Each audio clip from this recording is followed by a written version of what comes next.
want to change the world, start off by making your bed. If you make your bed every morning, you will have accomplished the first task of the day. It will give you a small sense of pride, and it will encourage you to do another task, and another, and another. And by the end of the day, that one task completed will have turned into many tasks completed. Making your bed will also reinforce the fact that the little things in life matter. If you can't do the little things right, you'll never be able to do the big things right. And if by chance you have a miserable day, you will come home to a bed that is made, that you made. And a made bed gives you encouragement that tomorrow will be better. To pass SEAL training, there are a series of long swims that must be completed. One is the night swim. Before the swim, the instructors joyfully brief the students on all the species of sharks that inhabit the waters off San Clemente.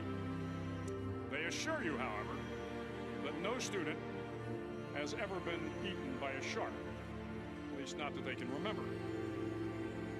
But you are also taught that if a shark begins to circle your position, stand your ground. Do not swim away. Do not act afraid. And if the shark, hungry for a midnight snack, darts towards you, then summons up all your strength and punch him in the snout, and he will turn and swim away. There are a lot of sharks in the world. If you hope to complete the swim, you will have to deal with them. So if you want to change the world, don't back down from the sharks.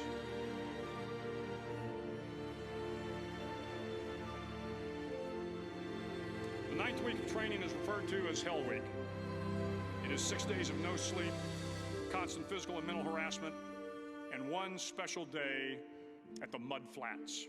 The Mud Flats are an area between San Diego and Tijuana where the water runs off and creates the Tijuana Sloughs, a swampy patch of terrain where the mud will engulf you. It is on Wednesday of Hell Week that you paddle down to the Mud Flats and spend the next 15 hours trying to survive this freezing cold, the howling wind, and the incessant pressure to quit from the instructors.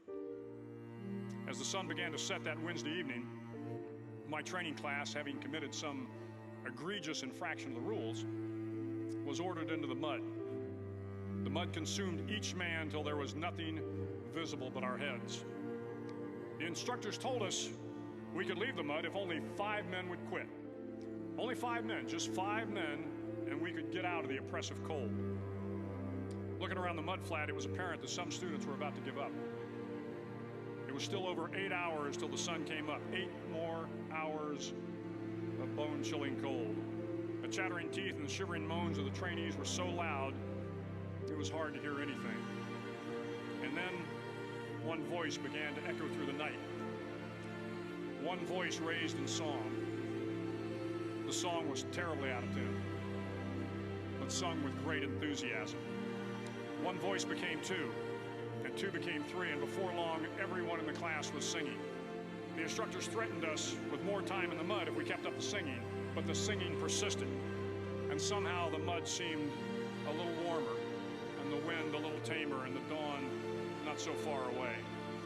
If I have learned anything in my time traveling the world, it is the power of hope.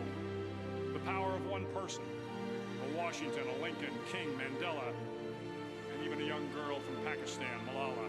One person can change the world by giving people hope. So if you want to change the world, start singing when you're up to your neck in mud.